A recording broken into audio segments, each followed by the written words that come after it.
Bienvenidos y bienvenidas a una nueva emisión de Entrevista por RT. Hoy, Nicaragua. Hace más de 3 meses que aparece en los titulares internacionales con diferentes palabras, con crisis, con manifestaciones, con represión, con injerencias extranjeras. Son diversos los términos que se utilizan, pero justamente para tratar de entender qué es lo que está pasando, estamos con una de las personas clave para justamente entender qué pasa, el presidente comandante Daniel Ortega. Muchas gracias por recibirnos y charlar con nosotros. A ustedes. Lo primero que le quería preguntar justamente tiene que ver con esto. Hay 2 relatos o 2 versiones contrapuestas sobre qué es lo que está pasando. Por un lado, se habla de represión y por otro lado, se denuncia, entiendo, un intento de lo que se conoce como un golpe blando, o usted me dirá mejor. La pregunta principal es cómo usted describe lo que estuvo pasando en el último tiempo y cómo es la situación actual.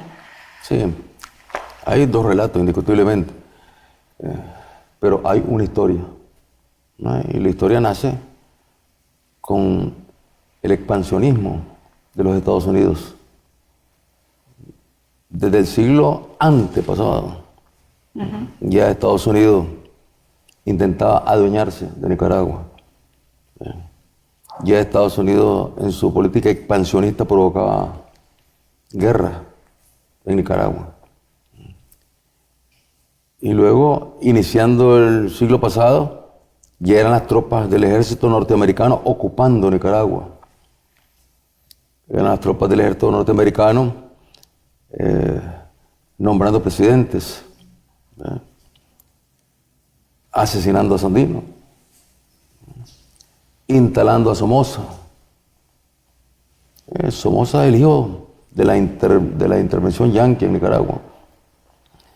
Y eso es lo que no pueden perdonarnos, lo que es la cultura expansionista de los Estados Unidos, que está sentada en Washington, gobierne quien gobierne, ahí está sentada esa cultura expansionista. Y es que el Frente derribó al último marina que puso Estados Unidos a gobernar Nicaragua, que era Somoza. Eso no lo pueden perdonar. Y es lo que explica lo que está pasando hoy. O sea, después del 79, ¿cómo respondió Estados Unidos? Con una guerra. Una guerra defendida abiertamente por el presidente Reagan. Un baño de sangre. Más de 50.000 muertos durante todo ese periodo del 79 al 90. Luego la paz. Las elecciones. Bueno, y la salida nuestra por la vía electoral. Al retornar nosotros al gobierno en el 2007, se empiezan a formar agrupamientos armados. Y que ellos empiezan a presentarlos como patriotas que están luchando por la democracia contra la dictadura sandinista. Es decir, nos calificaban de dictadura simplemente porque habíamos logrado la victoria revolucionaria. Y aun cuando retornábamos por la vía electoral, nos calificaban como dictadura. Y nos calificaban así también desde la Florida, quienes habían promovido también la guerra contra Nicaragua. Y esta fue una guerra intensa, intensa en la zona rural, sobre todo, durante todos estos años. O sea que paulatinamente iba aumentando. Sí. ¿Y por qué ahora? Las raíces son profundas. Y los intentos permanentes de socavar al gobierno buscando cualquier pretexto, cualquier ley, cualquier iniciativa. Aquí logramos articular una alianza con los empresarios, descalificando a los empresarios por estar en alianza con el gobierno. Y yendo allá a los Estados Unidos a hablar mal de los empresarios, porque estaban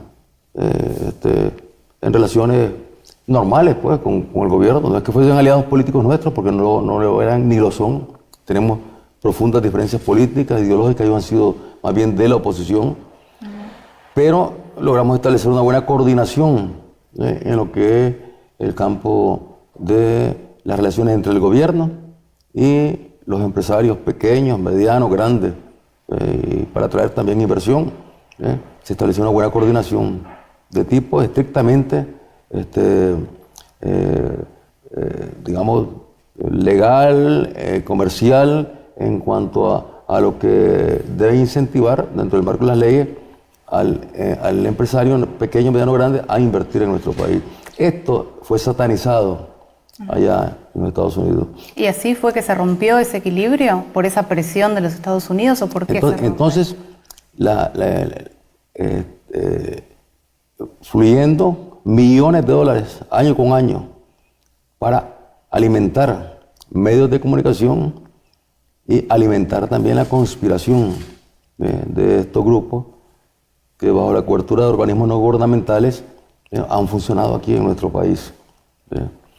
Y castigando a Nicaragua. Es decir, el primer castigo fue que nos retiraron de una cuenta que tenían en Centroamérica para contribuir a la pequeña empresa, contribuir a mejorar las condiciones de la gente empobrecida, que se conocía como la cuenta Reto del Milenio. Bueno, nos retiraron de esa cuenta, nos sancionaron. Fue la primera sanción que nos aplicaron los Estados Unidos, ya formalmente hablando.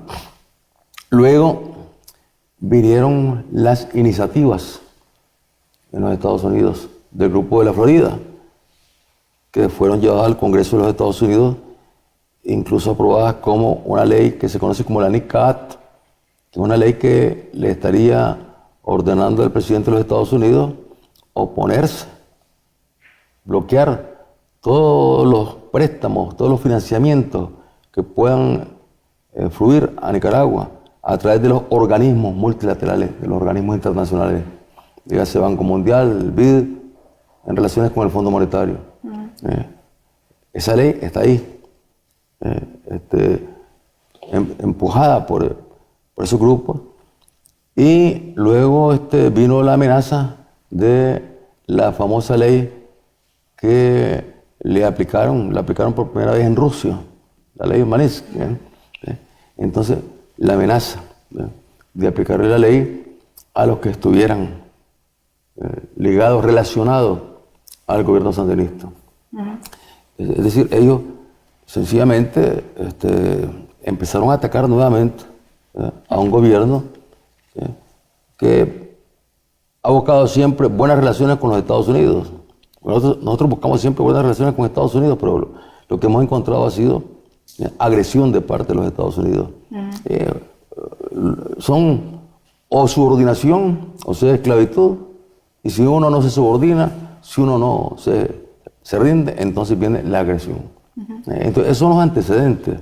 Los antecedentes ahí se venía organizando, y luego cuando se presentó una situación en la zona de la costa, en la parte sur de la costa, un incendio de grandes proporciones, en una reserva, la reserva de Indio Maíz, ahí empezaron a calentar la campaña, como la calentaban continuamente, pero claro, ese era un tema muy sensible, local y sobre todo a nivel global, y ahí insertado en las redes globales que están siempre en contra de los procesos que tienen un carácter revolucionario, o progresista o independentista, pues.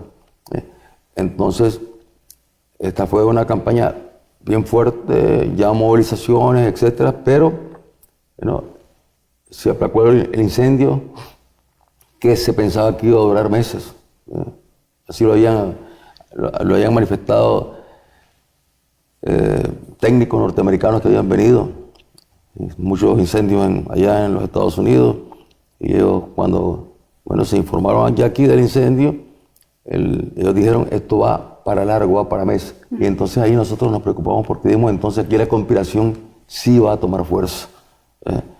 Pero bueno, cayó una lluvia fuerte en la zona de alta, una zona de alta intensidad en lluvia, y se aplacó el incendio. Pero luego nosotros presentamos una ley que tiene que ver con la seguridad social, una ley que es indispensable, necesaria, todo el mundo sabía que era necesaria. Se había hablado con los asegurados sobre la necesidad de la ley, se les había explicado y estaban convencidos que era imprescindible la ley. lo sabían también los empresarios, lo sabían los trabajadores en general. Y cuando presentamos la ley, ahí vino nuevamente la protesta. Primero una protesta normal, diría yo, pues gritos, algunas pedradas entre protestantes. Luego llega la policía, placa, y la noche siguiente empiezan a salir agrupaciones armadas a atacar puestos de la policía, a atacar a la alcaldía, a atacar sedes del Frente Sandinista. Es decir, viene toda una oleada de ataques armados que empieza a provocar muertes en el país. Y esto... Perdón, quiero preguntarle justamente sí. por ese punto, porque hay diferencias también en los Sí. relatos, pero también en las cifras. La CIDH habló de 317, la ANPDH 448, y usted en una entrevista dijo que tienen confirmadas, comprobadas o documentadas 195. Sin entrar en el detalle de los números, de cuántos efectivamente son, sí nos interesaría saber cómo se va a asegurar ese proceso de investigación, de cuáles son los casos y ese proceso justamente de justicia para ver de qué se trató cada uno de los casos y quiénes son y qué sucedió. ¿Cómo se va a garantizar eso? Bueno, están los procedimientos de ley, investigación. Luego se encuentra, con la investigación se encuentra alguien con causa, con base para abrirle proceso, entonces se abre proceso. Y las normas formales pues, que tiene todo Estado las tenemos aquí, están funcionando. En cuanto al número, habría que preguntarse, ¿quiere decir que en Nicaragua en estos 90 días no se produjeron delitos comunes, crímenes comunes? Nicaragua tiene un alto índice de seguridad, es cierto, pero sí hay un índice de mortalidad diaria por delitos comunes. Asalto, robo, feminicidio, todo tipo de crimen, ¿no? Entonces, para los que hacen estas cuentas de 300 y 400, como que desaparecieron ese tipo de delitos y todos los muertos se los echan a la situación esta de enfrentamiento que ellos mismos provocaron. Quiero ir a un punto que me parece central, que es la juventud, porque hay también una disputa en los términos sobre si son estudiantes o también se los llama que son vándalos y ellos dicen no somos vándalos, somos estudiantes. Y entiendo que esto también está vinculado a estas ONG que son financiadas desde el exterior. ¿Cómo fue ese trabajo y por qué cree que la juventud o los estudiantes, usted me dirá de qué se trata, fue permeable a ese, si quiere, entrenamiento o formación por parte de las ONG? La juventud nicaragüense, una buena parte de la juventud nicaragüense es sandinista, otra parte de la juventud nicaragüense no es sandinista, son de familias opositoras, de familias liberales, y los organismos no gubernamentales lo que han hecho es una labor para buscar cómo organizar mujeres, jóvenes, en función de lo que son reivindicaciones muy conocidas, ¿no? Bueno, normal, ¿no? Pero luego los fondos que vienen para esas reivindicaciones se desvían y se utilizan para lo que es la promoción política de otros partidos políticos, que no es el liberalismo. El liberalismo tiene sus propias fuentes, digamos, de financiamiento. Y ahí es donde están los ONG y la propia Embajada de los Estados Unidos organizando seminarios dicen que para fortalecer la democracia, porque hace falta democracia en Nicaragua, porque Nicaragua es un estado todavía donde no se respetan las leyes. Entonces, bueno, ellos organizan, becan, llevan a los Estados Unidos, los reúnen aquí, les dan formación a jóvenes y hay un intercambio también con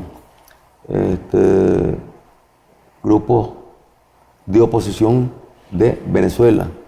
Hay un intercambio, hay una relación también, una conexión a través de las redes para potenciar lo que va en contra del gobierno revolucionario de Venezuela, potenciarlo también desde Nicaragua, o lo que vaya en contra del gobierno de Nicaragua, potenciarlo también desde Venezuela. O sea, esto es una red muy amplia, y que lógicamente organiza jóvenes. Ya en esta protesta, yo diría, los primeros que aparecieron en la protesta eran unos cuantos jóvenes, pero los que destacaban por su agresividad eran unas señoras conocidas como dirigentes de ONG. Incluso una de ellas apareció una foto famosa con la cabeza rajada. Le dio una pedrada, una señora que no estaba, ya hacía rato había salido, si estuvo en la universidad. Son las primeras que destacan ahí, a nombre de ONG, organismos no gubernamentales, a nombre de comisiones de derechos humanos. Aquí hay cantidad de comisiones de derechos humanos, lo que se convierte también en un negocio. Y justamente usted decía, esto es algo global, y quiero que hablamos un poco el mapa, abramos un poco el zoom al mundo, porque la OEA, justamente el Consejo Permanente aprobó lo que ahora llaman un grupo de trabajo para que investigue lo que está sucediendo en Nicaragua. Queremos saber qué opina al respecto. La OEA ha sido un instrumento histórico, creado por los Estados Unidos precisamente para convertirlo en su instrumento para controlar a toda la región. Aún más, para hacerse acompañar o de una cobertura a la hora de invadir países latinoamericanos. A mí no se me olvida, entre una de las tantas invasiones que fueron bendecidas por la OEA, la invasión a República Dominicana. En esa invasión a República Dominicana, donde hubo un general patriota, el general Camaño, ahí, que resistió contra la invasión, ahí fue la OEA la que, a iniciativa, lógicamente, de los Estados Unidos, aprobó la invasión. ¿Y qué responde a este grupo de trabajo? ¿Cómo van a responder? No tenemos nada que responderle, porque sencillamente ellos tienen que respetar a Nicaragua. Nosotros no estamos para responderles a ellos. Ellos tienen que responderle a su pueblo. Ahí tienen que ir a responder ellos, a su pueblo. Los gobiernos que ellos representan tienen que responder a su pueblo. Bastantes problemas tienen en cada país de estos como para que vengan a querer entrometerse en la situación de nuestro país. ¿No van a recibir este grupo de trabajo? No tiene sentido. Hablamos, como decimos, de quiénes estuvieron involucrados, de cómo fue históricamente, qué raíces históricas tiene esto, por qué sucedió ahora. La pregunta es, ¿por qué cree que esto prendió ahora? Es decir, que funcionó esta operación o como este intento de golpe. ¿Cómo puede ser que haya prendido? ¿Por qué ahora sí hubo cierta permeabilidad para que esto sucediera? Bueno, aquí las fuerzas de derecha muy preocupadas, y las fuerzas de derecha también en los Estados Unidos muy preocupadas por el hecho de que el proceso en Nicaragua, este proceso del sandinismo en el gobierno del 2007 en adelante, venía avanzando, venía consolidándose, venía dando resultados, venía dando frutos. Era un ejemplo, un país con crecimiento económico, a pesar de la extrema pobreza, crecimiento económico envidiable para la región, un país con alto grado de seguridad, uno de los más altos en la región en cuanto a seguridad, un país con programas sociales de un enorme impacto, desarrollando infraestructura, carreteras, etcétera. Es decir, y luego digamos, unas relaciones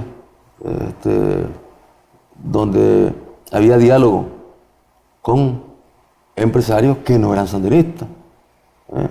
Había un diálogo. Entonces todo esto crea condiciones cada vez para darle una mayor fortaleza al gobierno.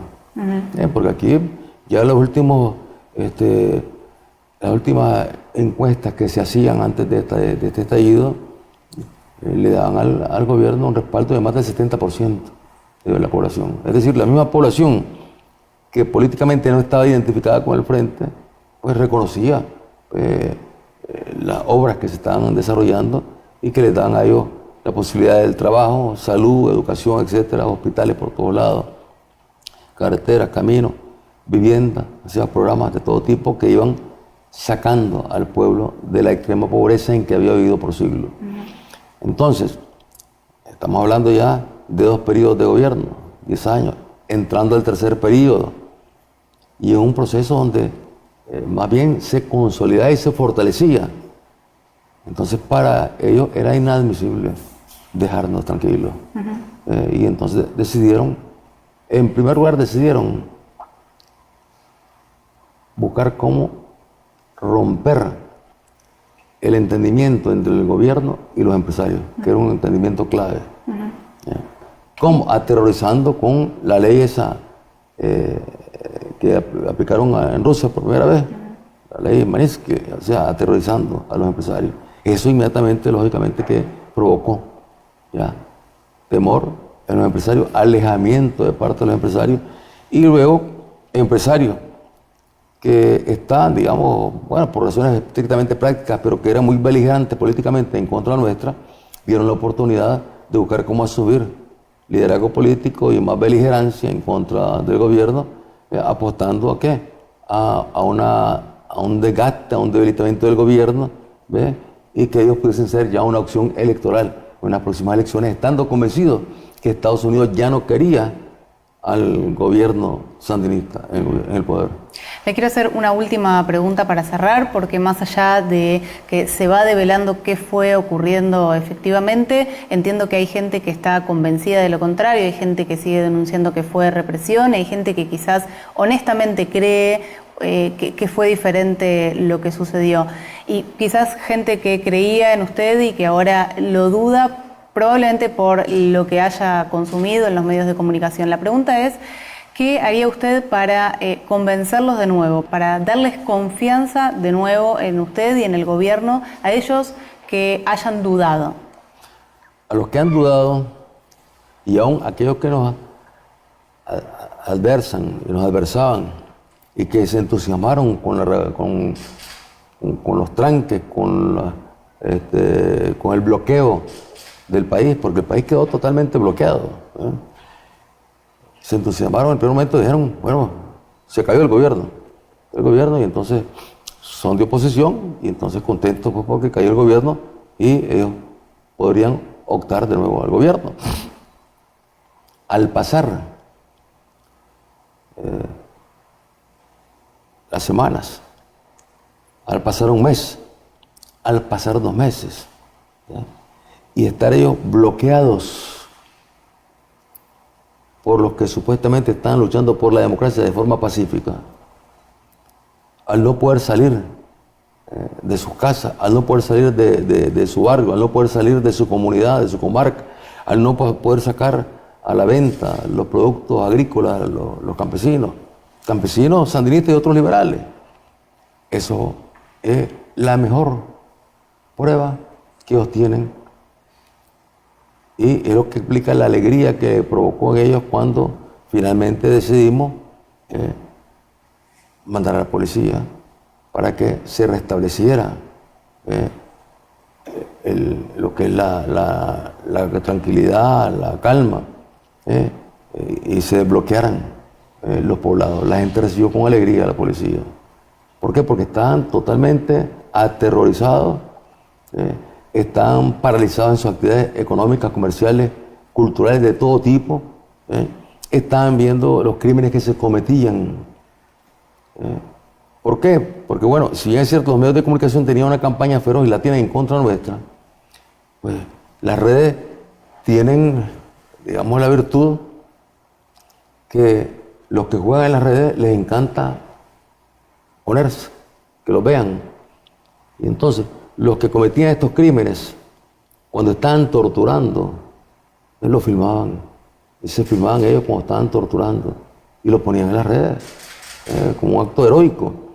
Cuando torturaban, mataban y luego le pegaban fuego a un compañero sandinista, que ya tenía otro hermano caído en la guerra, su madre, una heroína que había sido torturada en la época de Somoza. Cuando a ese compañero lo secuestran y luego le empiezan a torturar y le pegan fuego y empiezan a brincar alrededor de él. Aquí aparecieron escenas de ISIS. Y creo que un poco de influencia de eso debe haber ahí, en todo esto, pues, por las redes ahora circulan globalmente. Entonces, ahí la población está viendo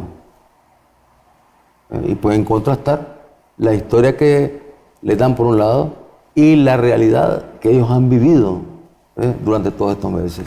Bueno, muchísimas gracias por su tiempo y por habernos dado su entrevista. Y a ustedes muchísimas gracias por haber elegido RT de nuevo.